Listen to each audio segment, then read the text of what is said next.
uno de los elementos que se han señalado consuetudinariamente es que la plataforma tecnológica que el Consejo Nacional Electoral en Venezuela despliega permite detectar el voto o el contenido del voto de cada ciudadano. Nosotros hemos auditado detalladamente todo esto y eso es materialmente imposible. Por supuesto que recae bajo nuestra absoluta responsabilidad del Comando Venezuela. Los captahuellas, señor Márquez, porque el temor de los venezolanos es que justamente pudiera pasar lo ocurrido en épocas anteriores con la llamada lista Tascón, donde se descubría por quién estaban firmando o por quién estaban votando. Pero es importante, señor Calderón, resaltar que la lista Tascón no fue construida en un proceso electoral, fue construida utilizando las firmas que se hicieron públicas para solicitarle un referéndum revocatorio a Hugo Chávez. No fue construida en base al contenido de los votos de los ciudadanos en el referéndum, sino las firmas que se hicieron públicas como previo a esto. Es decir, nadie en Venezuela nunca ha podido detectar por quién ha votado otro ciudadano, ni el gobierno, ni la oposición, ni ningún ciudadano en particular. De tal manera que el uso de las captahuellas puede ser utilizado como un elemento de chantaje frente a la opinión pública, en el sentido que hay mucha gente, sobre todo los empleados públicos, los beneficiarios del gobierno, de las misiones o los programas sociales del gobierno, que pudieran creer que efectivamente con la captahuella se vulnera el secreto al voto. Ahora, yo debo utilizar esta tribuna que usted me permite para decir que eso es absolutamente falso y que no pasa de ser un chantaje sin contenido que el gobierno en todos sus niveles, en su ministerio, en su oficina, pretende hacer. Pero le decía que la responsabilidad principal nuestra es cuidar estos votos de los venezolanos que confían en Capriles, que confían en que es posible construir un mejor futuro para Venezuela, y estamos en mejor condición que en ningún otro momento de la oposición. Nuestra unidad opositora está firme, está fuerte, tenemos testigos en todas las mesas y ahorita tenemos un debate público con el Consejo Nacional Electoral en materia de acreditación de los miembros de mesa para garantizar la transparencia en la constitución de los órganos electorales en cada una de las mesas. Sí. De tal manera que estamos montados en un proceso que, como bien ha dicho Capriles, es un proceso en el cual básicamente podría ser comparado con un enfrentamiento entre David y Goliat. Vamos a revisar, señor Márquez, por partes cada una de estas declaraciones. En medio de la reñida competencia electoral que le planteó en estos comicios la oposición venezolana a Hugo Chávez, renace en el electorado la preocupación y la incertidumbre, como lo decíamos, frente a la transparencia con la que serán contabilizados los votos. A propósito de estas denuncias, el subdirector del programa La Noche, Jefferson Beltrán, entrevistó en la ciudad de Nueva York al exasesor del Ministerio del Interior y de Justicia, Anthony Daquin. Este ingeniero, asilado en los Estados Unidos, denuncia que el gobierno del presidente Chávez cuenta con una tecnología manejada desde Cuba que le permitiría alterar los resultados electorales del próximo 7 de octubre en caso de que pierda los comicios. Señor Daquin, pues lo hemos invitado al programa La Noche de NTN 24, pues para hablar de este proceso electoral, este importante proceso electoral que se avecina en su país, en Venezuela. Usted es uno de los hombres que más conoce de cómo funciona en términos informáticos el sistema electoral venezolano. Hay rumores, hay preocupación en un sector de Venezuela ante la posibilidad de un presunto fraude, en el cual los resultados no sean transparentes como pues usualmente se espera de cualquier proceso electoral. ¿Qué puede decir usted frente a esta preocupación que existe en un sector de la opinión pública en Venezuela? La preocupación es correcta. Definitivamente ha habido algunos procesos electorales los cuales no han sido completamente transparentes. Tanto en Venezuela, los procesos electorales con anterioridad se hacían de forma manual. El presidente Chávez vio a través del uso y el manejo de la información y a través de los componentes electrónicos la posibilidad de tener esa información con anticipación. Esa es la razón por la cual se automatizan los procesos electorales. Eso le da el pie para estar un paso adelante con los resultados y saber cuál ha sido la preferencia del venezolano durante el proceso de votación. Señor Daquin, ¿cuánto tiempo usted estuvo trabajando y cómo fue ese aporte que usted hizo en términos tecnológicos al gobierno venezolano? Expliquémosle a nuestros televidentes usted por qué conoce tanto de la forma como funciona internamente la tecnología y todo lo que tiene que ver con la forma como se procesan los votos y la información de cada uno de los ciudadanos en Venezuela. En el año 1997, mucho antes de que el presidente Chávez fuera electo presidente, yo tuve la oportunidad de involucrarme a través de la Dirección de Identificación y Extranjería con la modernización de los sistemas de identificación. Esto tenía que referente a la emisión del pasaporte y a la emisión del documento de la cédula de identidad. En el año 97 existía una fiscalía de cedulación. La fiscalía de cedulación por lo general estaba en control de la oposición. Cuando el presidente Chávez gana las elecciones y cuando se va al referendo del año 2000, donde se decide hacer un consultivo para la modificación de la Constitución Nacional, es cuando se plantea por primera vez la inclusión de medios electrónicos a fin de manejar la información con muchísima más eficiencia. Esa es la razón fundamental cuando yo comienzo a trabajar directamente con la administración de la dictadura del presidente Chávez. Desde el año 97 ha sido mi experiencia hasta el año 2008, cuando yo dejo de formar parte del equipo del gobierno del presidente Chávez, como asesor y como líder de proyecto. Señor Daquin, pero finalmente, ¿por qué usted es separado del gobierno venezolano? ¿Por qué usted no continúa entregando esas asesorías? Fundamentalmente en el año 2000, con los acontecimientos del año 2002, el 11 de abril, el presidente Chávez visualiza que hay un alto rechazo a la forma como él se estaba conduciendo. La población venezolana comienza a determinar que el ofrecimiento que él había hecho cuando era candidato presidencial obviamente se alejaba muchísimo de la realidad. Esa realidad le ofreció que si en 2 años él no cumplía con los términos, él podía ser revocado, él no repetiría, él nunca usaría un uniforme militar. Entonces, toda la administración del presidente Chávez, todos los ofrecimientos se han basado en una simple mentira.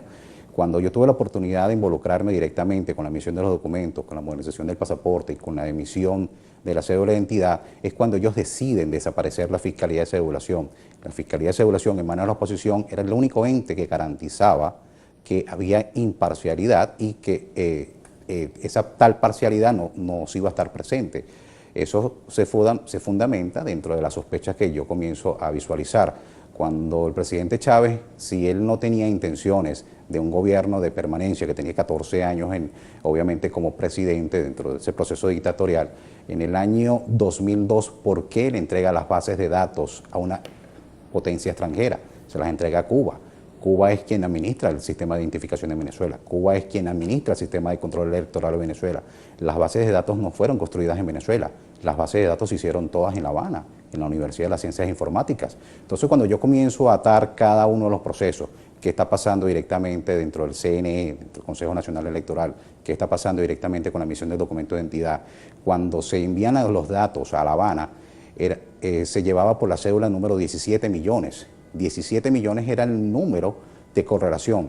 Cuando las bases de datos regresan de La Habana y comenzamos a cedular comisión de identidad, comenzamos a cedular con el número 22 millones. Entonces decimos, bueno, Dios mío, hay 5 millones de ciudadanos que se cedularon en el término de 1 año y medio. No puede ser. Esto es algo que obviamente genera sospecha, y cuando se generan ciertas sospechas es cuando vemos que comienzan a incidir sobre los resultados electorales y comienza esta población electrónica a sufragar de alguna manera, pero no podemos auditar, no podemos certificar que esos ciudadanos realmente existan o que esos ciudadanos realmente haya cumplido cada uno de los derechos que se exigen en Venezuela para poder votar. Bueno, señor Daquin, con esto que usted me acaba de revelar y de explicar a nuestros televidentes en América Latina, me da pie para preguntarle algo. ¿Usted cree que en las elecciones del próximo 7 de octubre que se llevarán a cabo en Venezuela, el gobierno finalmente va a tener un control total sobre quién vota por quién? Porque existe también ese miedo en un sector de la oposición en Venezuela, y es definitivamente que a través de estas captahuellas, de estos mecanismos que serán utilizados para las elecciones, finalmente el gobierno termine determinando por quién votó por el presidente Hugo Chávez y quién votó por la oposición, en este caso por el candidato Enrique Capriles. En estos momentos yo quisiera hacer un desmentido. En estos momentos el Consejo Nacional Electoral está llevando a cabo una propaganda que se están auditando las bases de datos del sistema de huellas dactilares. El sistema de huellas dactilares está basado en algo que se llama AFIS. El AFIS de Venezuela no es lo suficientemente robusto ni es lo suficientemente capaz para comparar uno en N el número de ciudadanos en un solo día como un proceso electoral. Entonces existe una gran fábula, una gran mentira de que cuando usted coloca su huella de identidad, esa huella de identidad va a un proceso de comparación. Esa huella de identidad simplemente es una base de datos pequeña que está en ese computador de ese centro electoral. No hay posibilidad de hacer esa comparación en tiempo real. Entonces aquí uno de los primeros desmentidos con el CNE. El segundo desmentido, sí existe la posibilidad de saber por quién votó usted. Es sencillo, es un logaritmo matemático. Obviamente yo no quiero impulsar la abstención.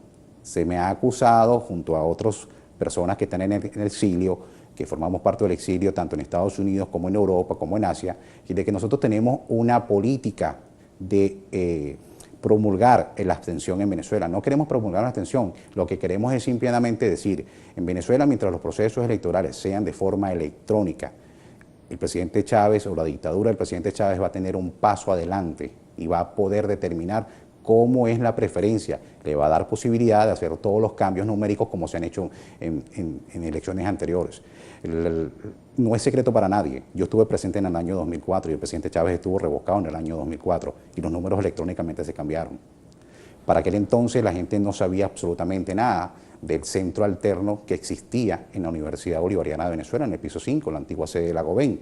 Pero las personas que estuvimos presentes en el piso 5, que vimos cómo se hicieron los cambios, obviamente somos todas las personas venezolanas, que hoy en día muchos de ellos que han fallecido en accidentes de tránsito, han sido eliminados obviamente por los servicios de inteligencia en Venezuela y otros tuvimos que salir al exilio. Quien maneja la información maneja el poder y esa es la base fundamental como el presidente Chávez se ha venido cada vez constituyendo de una forma más radical. Tiene control total de la información sobre la base de datos de los venezolanos, cuáles son los correos electrónicos que escriben, cuántas veces entran en Skype. Mientras todo esté conglomerado a través del sistema CanTV y sea un solo ente administrador, sea un solo ente regulador, no hay posibilidades de salir adelante. Hay que hacer el juego desde el punto de vista como se está haciendo, como tiene que ser desde el punto de vista militar. Yo no estoy abogando para una salida militar, pero tenemos que enfrentar a Chávez. La única forma es pensando militarmente. Es necesaria esa asesoría militar porque él está haciendo un juego de posicionamiento militar. Y eso es lo que realmente lleva a la oposición en desventaja. Esa es la razón fundamental por la cual yo tengo la teoría de que el presidente Chávez va a quedar reelecto con una gran mayoría de votos y obviamente la oposición va a decir que hubo fraude. Pero que el fraude está presente. Pero evidentemente se habla, supuestamente los que han dicho que puede haber un fraude electoral el próximo 7 de octubre, pues tienen esa preocupación. Pero por otro lado también tienen la preocupación de que haciendo ese tipo de denuncias se genera abstencionismo, que es lo que usted plantea en este momento. ¿Hasta dónde el gobierno venezolano, el Estado del presidente Hugo Chávez, está espiando y tiene los mecanismos tecnológicos para espiar todos los movimientos que hace la oposición? Eso se está haciendo desde el año 2007. Desde el año 2005 se hizo un programa beta. Era una versión en beta que no estaba completamente, el nivel de optimización que había era del 73%. En el año 2007 pasa a ser 100% operativo. En el año 2007 la dictadura del presidente Chávez tiene la posibilidad en tiempo real de poder conocer las cuentas de correo electrónico de cualquier ciudadano. Han habido alianzas estratégicas con empresas que han ido a Venezuela y se ha comprado esa tecnología. La Universidad de las Ciencias Informáticas en Cuba ha desarrollado un programa especial para eso, junto con una empresa en Colombia, en Bogotá, que también ha permitido y ha sido una gran colaboradora en este sistema de, obviamente, de acceso, no se llama espionaje, el gobierno del presidente Chávez no lo quiere llamar como espionaje, lo quiere llamar como control de la información, la contrainteligencia, el resguardo nacional. pero dentro del punto de vista del resguardo nacional están violando la privacidad de cada ciudadano. Han habido contratos con empresas españolas como CF Labs, han habido contratos con empresas en Bielorrusia, han habido contratos con empresas en Irán, que obviamente han desarrollado tecnologías electrónicas y le permite al presidente Chávez en este momento tener un 100% control de toda la información electrónica que se maneja en Venezuela.